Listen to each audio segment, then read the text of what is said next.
We're Group 5, and today we will be telling you how to use visual versus verbal communications in your presentations. I'm Natalie. I'm Caroline. I'm Ashton. And I'm Corey.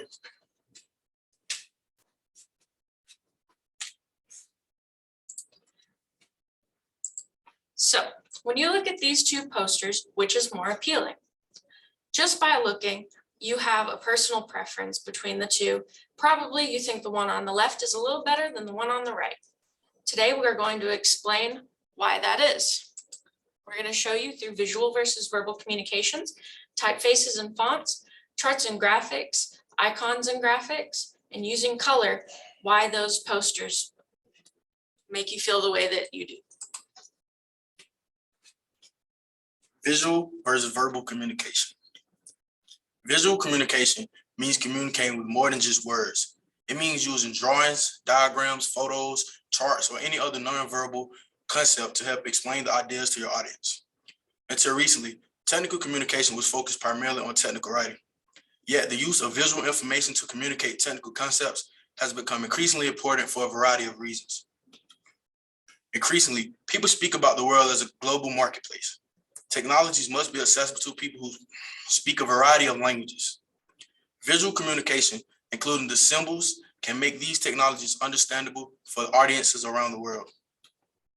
Before the personal computer and laser printer became widely available, fancy graphics were the domain of graphic artists and other specialists. Accurate charts or color graphs were expensive to produce, so technical communication was mainly focused on words.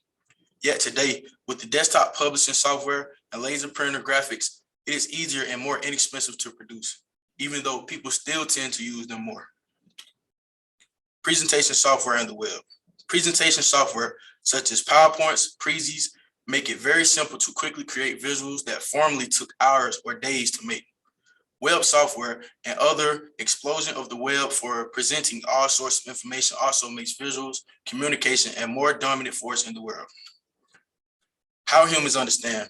Underlying all of these global and technology changes is a basic fact about how humans learn. As one researcher put it, we all think visually.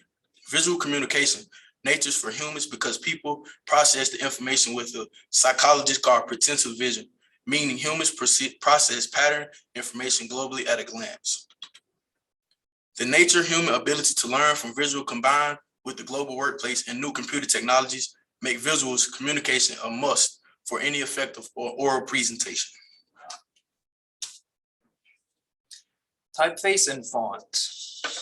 So typefaces and font are important because they make up the basis of all of the text within a presentation. Anyone that is looking at or observing the presentation will be affected by what they see in the font or typeface, any of the lettering, and they can be distracted or they can be immersed by it.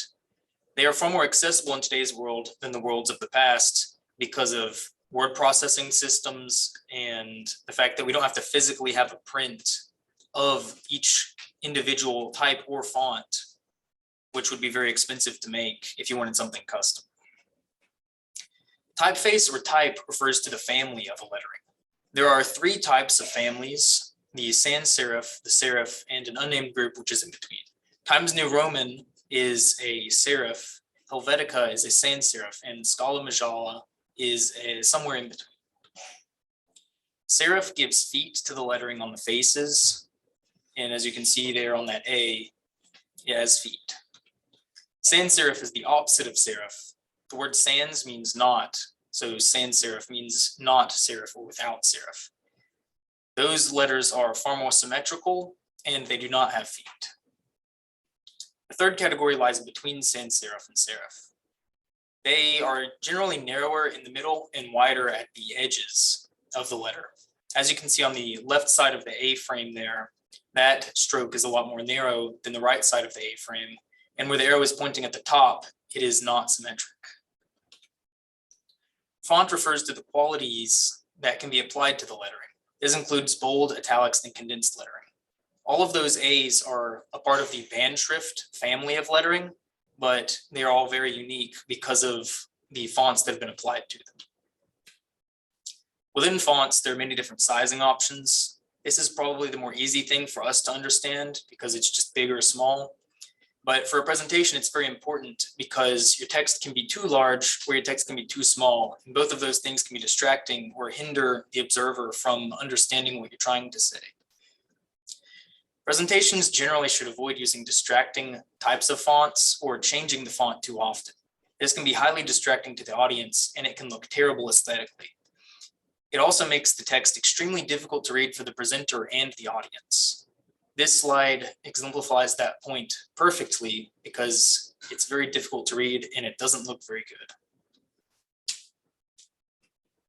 Another form of visual communication is charts and graphs, which are ways to express numerical data visually. The first type is a table, and this is a great, simple table. Haha, it's a joke. This is a perfect example of a table. It's simple, it's clearly labeled. It's very simple for the whole room to see if this was a very large room or a small room. The next is bar charts. Bar charts are used to show trends and compare similar data. In this example, you have the favorite color of students. The color and the number of students are what we are comparing. Detailed information should be clearly visible. They've shown the different colors and obviously clearly labeled. Line graphs are used to illustrate trends. It's important that when using these in a presentation, you notice the general shape, not necessarily the particular data, because line graphs present very complex data. Pie charts are ways to display the relationship of parts to whole. Make sure when they're in your presentation to clearly label them, keep them simple. In this example, it's titled everything you can tell between the districts, you can tell the percentages. It's a great example. And these are diagrams, which are used to teach a user about something. So in this diagram of the brain, the complex diagrams are meant for instruction manuals and textbooks. The bottom one is one that you're going to want to use in the presentation using concise information. Another way is icons and graphics for visual communication. Icons are symbols to link abstract concepts to things that you already know, such as the trash can on your desktop of your computer.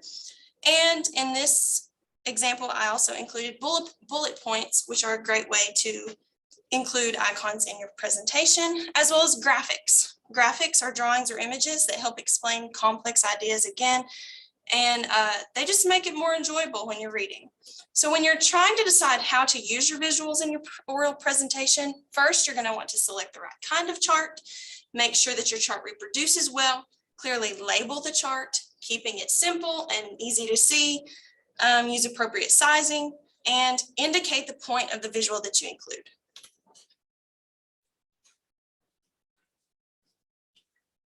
I'm going to explain to you how using color in your presentation can be very effective. When you're using color, keep in mind that audiences always enjoy color. It can help focus the attention on something important by using a bright and flashy color, or it can help with organization. You can put things within the same category under the same color, or things that are used to represent two very different things could be used different colors. Here is a picture of a color wheel showing those different colors that you could use. You have to keep in mind that it can be expensive if you are using print sources or print media. Everybody knows that printer ink is one of the worst things to pay for because you always have to pay too much. So keep that in mind while using your presentations. If you're going to be handing out things like pamphlets or flyers, if you will have to pay for the cost of printing them, keep in mind how much that color will cost. And if it seems more cost effective, you can go black and white, but you will have to keep in mind that you will have to preview it and make sure that all of your graphics do form well in black and white. Pictures and visual representations will help your audience fully understand what you're explaining and can give a little fun thing for them to look at while you speak. Here with technology, you can see that this is a picture of somebody taking a picture. That person is not there in the picture they are taking. That object is not there. The picture itself is an organization of pixels used to represent the idea of the place.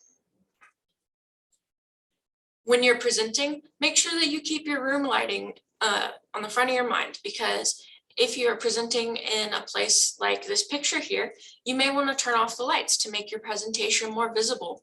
Here we are presenting on a screen where you can see everything clearly, and we can use more detailed graphics because you will be right where the screen is. While using color, keep in mind that you need to use your cultural consideration. Here has a little icon or a symbol from China that is red, and it is a symbol for prosperity. But in Africa, the color red will mean death. Keep in mind also color psychology. Color psychology is pretty much universal. Here on this chart, you can see where the colors are, what emotion they will evoke in the viewer. Whereas if you see red, the viewer may think rage, and you see purple, they'll think luxury. So now that you know about color, visuals and graphics, text and font, which of these do you find more appealing? The one on the left or the one on the right? The one on the right obviously has terrible font, terrible coloring. It's just terrible. The one on the left is very visually pleasing and pretty cute. So in summary, visual communication is an important part of oral communication. It's very important that your visuals make the audience want to see what you're presenting. Type and font are the basis of text. Visuals make complex understanding easier and more enjoyable to listen to a presentation. Color gathers attention and allows cohesion. And the uses of software make visual communication easy to incorporate into presentations. The source was the textbook. Are there any questions?